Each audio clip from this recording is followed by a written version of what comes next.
बिहार से बाहर कोई मजदूर या फिर एक व्यक्ति काम करने जाता है तो कोई भी घटना घटती है कि कम से कम उस परिवार को 20 लाख रुपए का सहायता दिया जाए अगर किसी भी व्यक्ति की उनके साथ ऐसी घटना घट जाती है। और जो बिहार सरकार उस एजेंडा पे ध्यान दे ताकि बिहार से बाहर कम से कम लोग काम करने जाएं, एक ऐसा इकोसिस्टम बनाया जाए कि यहाँ रोजगार की व्यवस्था हो सके। Study MBBS in Russia and Nepal. Visit Officers Colony, Mirchai Bari, Katihar. Admissions open now. Rus MBBS. We give wings to your dream. Delhi में बिहारी युवक की हत्या हो जाती है। बिहार सरकार अभी तक कोई एक्शन नहीं लिया है। इस बाबत जनसुराज पार्टी के द्वारा आज मुख्यमंत्री को ज्ञापन सौंपा गया। आइए बात करते हैं जनसुराज पार्टी की प्रवक्ता सोनाली जी से। क्या ज्ञापन सौंपी हैं, तो क्या ज्ञापन में है?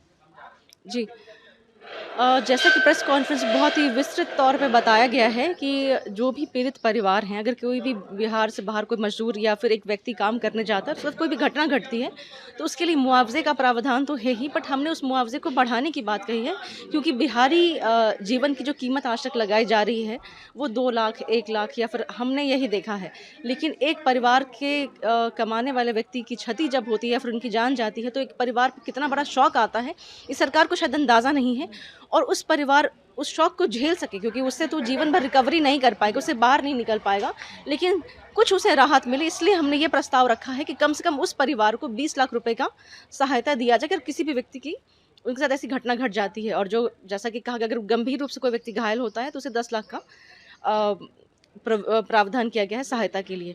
उसके अतिरिक्त एक ऐसे सेल बनाने की बात की गई है कि जहाँ पे उन सारे माइग्रेटरी वर्कर्स जो हमारे स्टेट से बाहर जाते हैं और जिस स्टेट में जाते हैं उनके एडमिनिस्ट्रेशन से वो संपर्क में रह के उनके साथ कोऑर्डिनेशन में काम कर सकें और जो त्वरित कार्रवाई हो, कोई भी घटना घटने पे सहायता हो किसी भी प्रकार की, वो वहाँ का एडमिनिस्ट्रेशन हमारी बिहार सरकार मिलके उनको दे सके।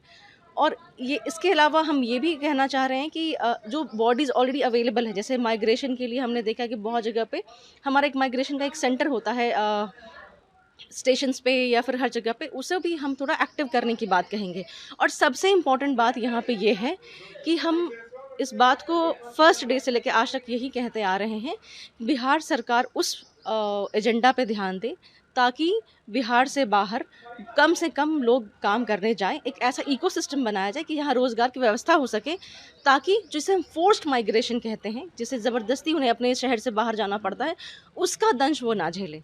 तो ये मोटे तौर पे ये बातें कही गई हैं, ये मोटे तौर पे बातें कही गई हैं। अब हमें ये देखना है कि उधर से क्या रिस्पॉन्स आता है, क्या रिप्लाई आता है। अगर उस पर ज्ञापन मंजूर नहीं होती है तो आगे क्या क्या रणनीति होगी पार्टी की? देखिए, सबसे पहले तो हमें एक समय तक का इंतज़ार करना होगा कि कब उधर से रिस्पॉन्स आता है, और रिस्पॉन्स आता है तो किस प्रकार का रिस्पॉन्स आता है, वो हमारी शर्तों को या हमारे सजेशंस को मानते हैं या नहीं मानते हैं। अगर हमारे बीच डायलॉग होती है तो क्या हमारे नेगोशिएशंस होंगे, क्या एक बैठ के हम एक रणनीति को तैयार करेंगे, वो सारी बातें उस वक्त देखी जाएंगी। लेकिन सबसे पहले तो हमें ये देखना पड़ेगा कि सरकार की तरफ से या उनके कैबिनेट की तरफ से या फिर सरकार मुख्य सीएमओ की तरफ से हमारे पास रिस्पॉन्स क्या आता है, उसके आधार पर ही हम आगे की रणनीति तय करेंगे।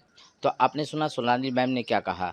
इन लोग जनसुराज की मांग है कि बिहार से पलायन को कम किया जाए या रोक दिया जाए, और जो अभी पलायन किए हुए हैं, बाहर रोजगार कर रहे हैं, उनको मुआवजा अधिक से अधिक मिले। पटना से BMW के लिए अक्षय की रिपोर्ट। तमसोमा ज्योतिर्गमय गुरुकुल शिक्षा मंदिर संस्थान के साथ बनाए अपना भविष्य। रेगुलर और प्रोफेशनल कोर्सेज, सेकेंडरी और senior secondary courses, law, teachers training courses, pharmacy and nursing के साथ पैरामेडिकल में डायरेक्ट एडमिशन पाए। वेबसाइट विजिट करें या दिए गए नंबर पर कॉल करें। हमारा पता है गुरुकुल शिक्षा मंदिर संस्थान, कल्याण चौक, DS कॉलेज रोड, कटिहार। हमारा वीडियो अगर आपको अच्छा लगा हो तो आप हमारे वीडियो को लाइक करें, शेयर करें और हमारे चैनल को सब्सक्राइब जरूर करें।